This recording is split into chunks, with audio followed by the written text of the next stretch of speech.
Hi friends, this is advocate Tapas Behera, e commerce and taxation lawyers. आज हम जिस topic के बारे में डिस्कस कर रहे हैं वो ई कॉमर्स सेलर्स के लिए बहुत ज़्यादा इंपॉर्टेंस है। उनके टैक्सेशन, उनके लॉ और ई कॉमर्स रिलेटेड जो भी लीगल कंप्लेंट्स है उसके बारे में हम डिटेल में बात करेंगे। 2017 के बाद जीएसटी आया। टीडीएस उससे पहले था। पहले वैट और सीएसटी जो भी था वो अलग तरीके से थे, और जीएसटी आने के बाद चीज़ें बहुत बदल गए हैं। अब एक चीज की बात करूं, सेक्शन 194 ओ जो टीसीएस आपको कट रहा है, आपके जो ई कॉमर्स ऑपरेटर हैं जैसे अमेजन, फ्लिपकार्ट, मिंत्रा, जो टीसीएस काट रहे हैं, जो टीसीएस आप अपने जीएसटी पोर्टल में क्लेम कर रहे हैं, उसके बारे में 99% सेलर्स रॉन्ग फाइलिंग आज के डेट में करते हैं। रॉन्ग फाइल होने का सबसे पहला रीजन है कि जो पोर्टल से डाटा वो डाउनलोड करते हैं और जो डाटा को एनालाइज करके आपने जीएसटी पे फाइल करते हैं, वो 99% केस में मिसमैचेस कर देता है। और आज पर लॉ, टीसीएस में जो चीजें आ रहे हैं आपके जीएसटी में वो चीजें एज इट इज फाइल होना चाहिए, अदरवाइज आपके पास नोटिस आ सकता है। इसका मतलब है कि आप अपना सेल को गलत बता रहे हैं जीएसटी पोर्टल में। एग्जाम्पल बताऊं, अमेजन हो, फ्लिपकार्ट हो, मिंत्रा हो, जब भी आप जीएसटी फाइल करना जा रहे हैं, आप जीएसटी पोर्टल से अपना टीसीएस रिपोर्ट को निकालिए, अपने अमेजन, फ्लिपकार्ट और मिंत्रा से टीसीएस रिपोर्ट को निकालिए, दोनों को मैच करिए।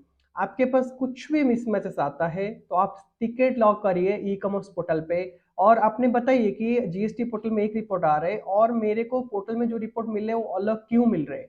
बट जैसे आप जानते हैं सब, 11 जीएसटी आर1 का लास्ट डेट है। कुछ सेलर्स जल्दीबाजी में, कुछ अकाउंट्स एंड प्रोफेशनल जल्दीबाजी में हो या फिर उस चीज़ों को अनदेखा करके हो, इग्नोर करके हो, अपना जीएसटी फोर्सफुली फाइल कर देते हैं, और उसके नतीजा आप बिलीव नहीं करेंगे, मेरे पास 3-4 क्लाइंट का केसेस आया हुआ है। टीसीएस मिसमैचेस, टीसीएस मिसमैचेस मतलब आप अपना सेल को गलत तरीके से बुक में दिखा रहे। सेलर को लगता है या उनके प्रोफेशनल लगता है कि 2000-4000 का फर्क क्या फर्क डालेगा, बट 2-4000 मिल मिल के कभी लाखों या करोड़ों के फर्क ला देंगे, जो कि आपके लिए ह्यूज पेनल्टी के रूप में आ जाएगा। तो मेरा सारे सेलर्स और सारे प्रोफेशनल को रिक्वेस्ट है, अपना टीसीएस को सबसे पहले जीएसटी पोर्टल में जो टीसीएस आ रहे हैं और जो पोर्टल में डाटा आ रहे हैं उसको सुनिश्चित तौर से करेक्ट करके आपने जीएसटी पोर्टल में फाइल करिए। आपको जीएसटी का जो नोटिस है, जो कि लीगल कंप्लेंट्स है, उसके उससे दूर रहना है। दूर रहने का एक ही तरीका है, आपके डाटा जितना साफ होगा, जितना करेक्ट होगा, उसके वहां से करना है। अब सबसे बड़ी प्रॉब्लम क्या है, ई कॉमर्स लॉ को समझना। अब जो ई कॉमर्स है, अब जनवरी 2024 से ई कॉमर्स जीएसटी वन में न्यू चेंजेस आया है जीएसटी पोर्टल में।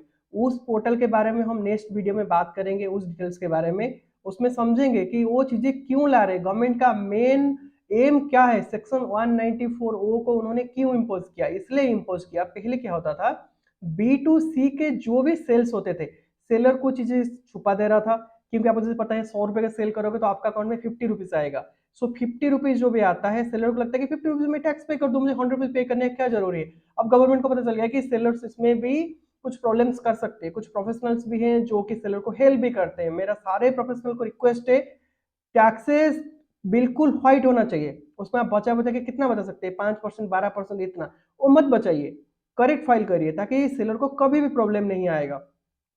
हमारे साथ जो सेलर्स जुड़े हुए हैं, चाहे 2 दिन लेट हो उनका काम, रात में बैठ के करना पड़े, बट सेलर के जो भी जीएसटी कंप्लायंसेस है हम उसको 100% एक्यूरेट तौर पे फाइल करते हैं, और उसके ऊपर ध्यान देना बहुत जरूरी है। अभी हमने एक सेक्शन पे 194 ओ के बारे में बात किया और समझा कि TCS should be match with portal and GST. आपके ई कॉमर्स पोर्टल और आपके जीएसटी मैच करनी चाहिए। सेकेंड चीजें आते हैं, जो भी ई इन्वॉइसिंग हो रही है, तो e invoicing should be reported in GST portal, proper तरीका से होना चाहिए। आप अमेजन में दो तरीके से सेल होती है, B to B sale, B to C sale. कुछ सेलर्स को पता नहीं कि अमेजन में बी टू बी सेल को अलग दिखाना पड़ती है, बट अमेजन में जो भी बी टू बी सेल्स हो रहा है उसको प्रॉपर तरीका से रजिस्टर्ड डीलर सेल में दिखाइए, अदरवाइज अमेजन आपके ऊपर स्टेट एक्शन ले सकता है, गवर्नमेंट उसके बाद तो लेगा ही लेगा। अब एक चीजें पे हम डिस्कस कर रहे हैं, टीडीएस रिम्बर्समेंट। कुछ सेलर्स को बिल्कुल पता है टीडीएस रिम्बर्समेंट क्या होता है, कुछ सेलर्स को शायद नया है, उनको उसके बारे में पता नहीं। कोई भी पार्टनरशिप, कोई प्राइवेट लिमिटेड कंपनी को टीडीएस कंप्लायंस स्टार्टिंग से हो जाती है, और प्रोप्राइटरशिप को टीडीएस कंप्लायंस हो जाती है जब वो टैक्स ऑडिट पे आ जाते हैं लास्ट फाइनेंशियल। ओके, सो टीडीएस जैसे आप रेंट के लिए, सैलरी के लिए और बाकी चीजें के लिए डिडक्ट कर रहे हैं, ऐसे ई कॉमर्स में भी टीडीएस डिडक्ट करना कंपलसरी है। जैसे कमीशन हो गया, लॉजिस्टिक हो गया, रेंट हो गया, वो सब पे। अब सेलर को ही लगता है कि मैं टीडीएस डिडक्ट तो कर दूंगा, मुझे रिम्बर्समेंट कैसे लेना है। अब रिम्बर्समेंट का तरीका बहुत सिंप्लीफाइड हो गया ई कॉमर्स पोर्टल में। फ्लिपकार्ट में जाओ, टीडीएस सर्टिफिकेट अपलोड करो, 7 डेज में रिम्बर्समेंट। अमेजन तो हाथ के हाथ अप्रूव कर देता है, नेक्स्ट पेमेंट साइकिल में पेमेंट भेज देता है। अब मिंत्रा ने भी ऑटोमेटेड कर दिया। अब सारे सेलर को बता दूं, पहले जो लोग मिंत्रा में मैनुअली अपलोड कर रहे थे, 30 डेज का रिम्बर्समेंट आ रहा था, मिंत्रा नाउ ऑटोमेटेड कर दिया टीडीएस रिम्बर्समेंट। मैनुअली अपलोड करोगे तो TDS claim will be get rejected, और टीडीएस आपको क्या करना है, ऑटोमेटेड हो गया है। अब जब टीडीएस आप किसी के काटते हो ना, सबसे पहले आपका जो टैन नंबर है वो अपना फ्लिपकार्ट हो, मिंत्रा हो, कोई पोर्टल हो, उसमें अपलोड होना चाहिए, अदरवाइज आपको टीडीएस रिम्बर्समेंट नहीं मिलेगा।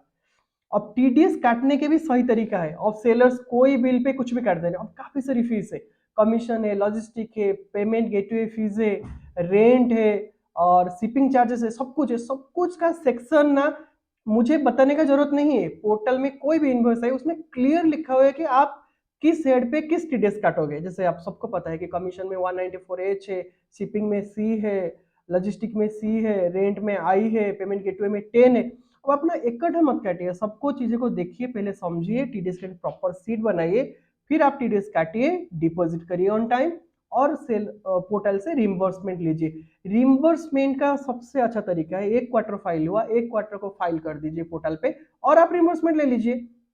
अब कुछ सेलर्स का क्या प्रॉब्लम है, 2-3 साल के बाद उनको याद आता है कि मुझे टीडीएस रिम्बर्समेंट लेना है। मैं सेलर का नाम नहीं बताऊंगा, काफी सारे सेलर्स का मेरे पास रिक्वेस्ट आता है, सिर्फ 2020 और 21 का तो हमने रिम्बर्समेंट नहीं लिया था, अब मुझे मिलेगा। अब देखो प्रॉब्लम क्या होती है, दो तरीके से लोग इनकम टैक्स फाइल करते हैं। जैसे फ्लिपकार्ट है, फ्लिपकार्ट क्या करती है, पिछले फिनेंशियल का जो भी टीडीएस होता है ना, वो करंट फिनेंशियल सितंबर तक आप ले सकते हो, उससे आगे वो नहीं देता है। नहीं देता है, वो बोलता है कि आपका जो टीडीएस का पैसा है ना, मैंने क्लेम नहीं किया तो मैं नहीं दूंगा।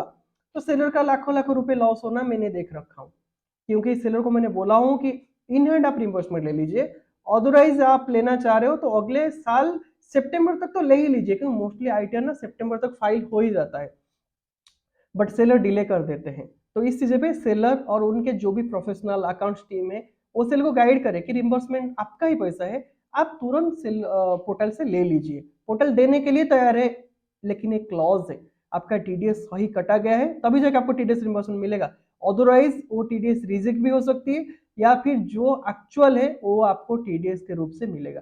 सो टीडीएस के पॉइंट भी हम लोग समझ गए। अब जो टीसीएस 194 में कटता है, वो मेरे पास इलेक्ट्रॉनिक्स कैश लेजर में आ जाती है, जब मैं टीसीएस 194 फाइल करता हूँ। दो तरीका है उसको क्लेम करने का।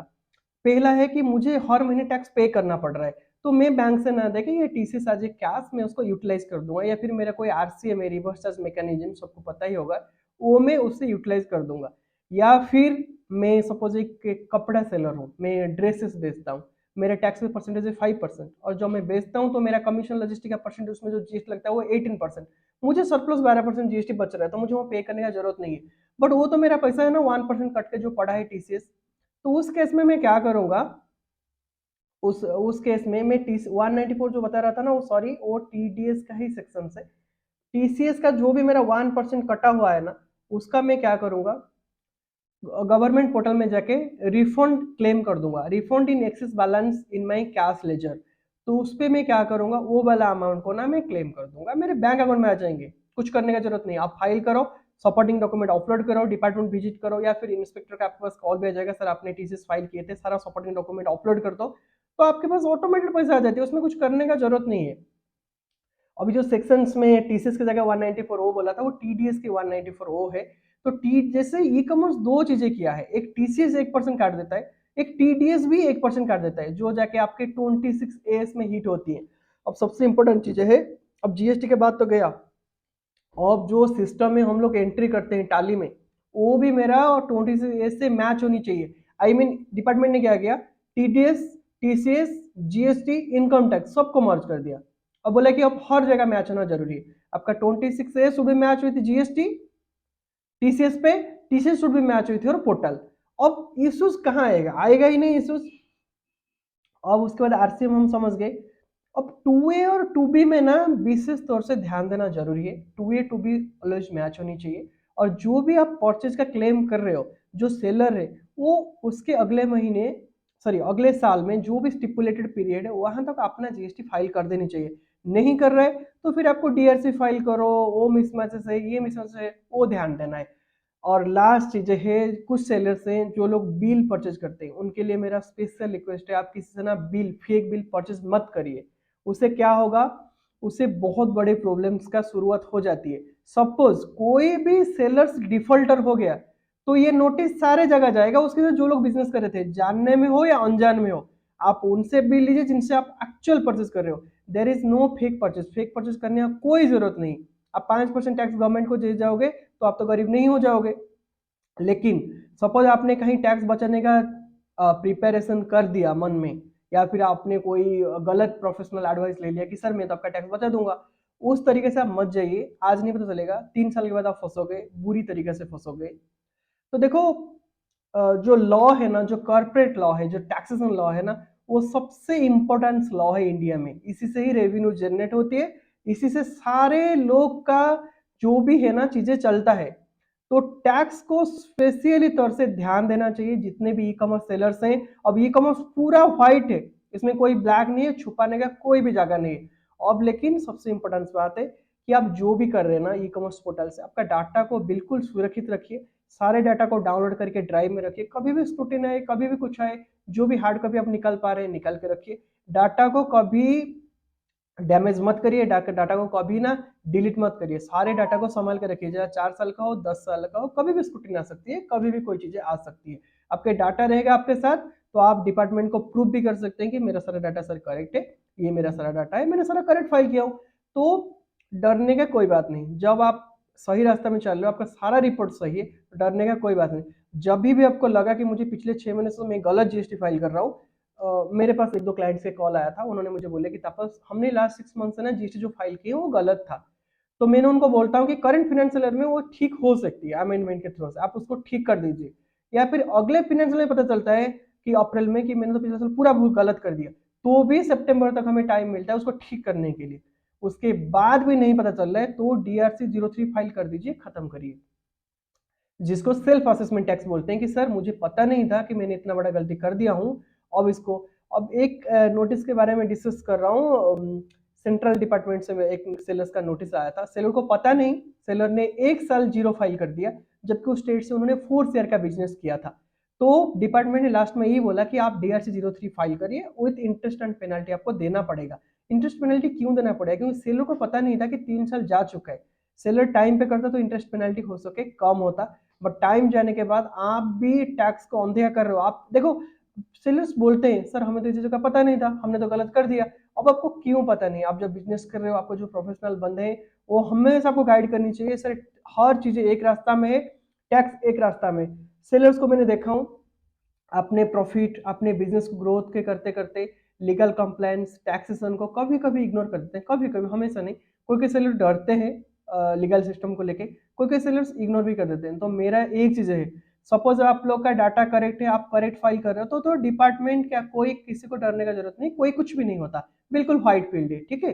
और सपोज आप गलत कर रहे हो तो छोड़ दो, और जो भी पीछे से गलत किए हो उसको आज के आज रेक्टिफाई कर दो, क्योंकि आगे जाके जो टैक्सेशन सिस्टम है ना वो बहुत स्ट्रिक्ट होने वाला है, और स्ट्रिक्ट होना भी चाहिए। जब भी स्ट्रिक्ट होगा तभी जाके करेक्ट टैक्स सेलर से हो, हमसे हो, डायरेक्ट थ्रो से, इनडायरेक्ट थ्रो से गवर्नमेंट के पास पहुंचेगा, तभी जाके नेशन का बिल्डिंग होती है। चलो वो टॉपिक पे मैं नहीं जाऊंगा, लेकिन मेरा ये आज वीडियो बनाने का यही था कि कुछ दिनों हो गया मैं कुछ नोटिस देख रहा हूँ सेलर्स का। तो सेलर्स कुछ इग्नोर कर लेते हैं, क्या होगा, छोटा मोटा नोटिस है, छोटा मोटा नोटिस बड़ा बन जाती है, कुछ नोटिस नॉन अवेलेबल ऑफेंस हो जाती है, कुछ नोटिस पे पेनल्टी के साथ खत्म होती है। तो हमें क्यों जाना है उस रास्ते में, हमारे पास पोर्टल से, हमारे पास टाली है, हमारे पास जीएसटी है हमारा, तो हम सारे चीजों को लेके व्हाइट मोड पे क्यों नहीं जा सकते।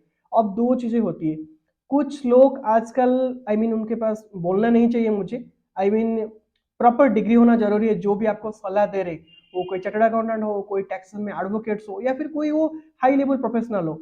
आजकल क्या है कि नॉर्मल कुछ नहीं पता, अब सेलर को ज्ञान देने लगे, सर यहाँ पे ना आपका मैं 5% बचा दूंगा, यहाँ पे सर मैं आपका 10% बचा दूंगा, 200 रुपए दीजिए ना सर मैं आपका जीएसटी फाइल कर दूंगा। उन सबसे बच के रहिए। साइबर कैब में आजकल मैं देख रहा हूँ लिखा हुआ है जीएसटी फाइलिंग 200 रुपीज, 250 रुपीज, उन सबसे तो पहले बच के रहिए। वो आपको 250 रुपए देके 2.5 लाख को कब डाल देंगे आपको पता भी नहीं चलेगा।